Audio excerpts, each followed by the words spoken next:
কোথায় যাচ্ছিস তোরা? আরবি পড়তে? সামনে আয়, সামনে আয়, সামনে আয়।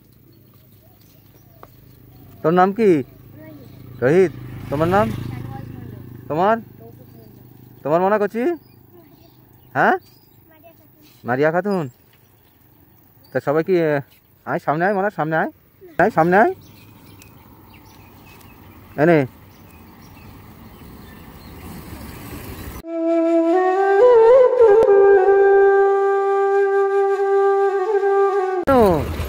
আরে আমি খুশি করে দিচ্ছি, ধর না।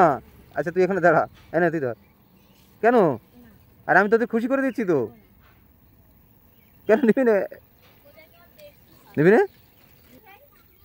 অচেনা তাই? আরে আমি তো ছোট কাকা তো নাকি, নে ধর, নে। কেন?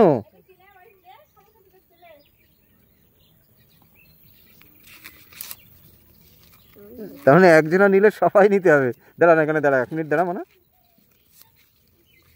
কইছি আরেকজনা কোথায়? তোর কাছে তো অনেক টাকা। ও, যাও।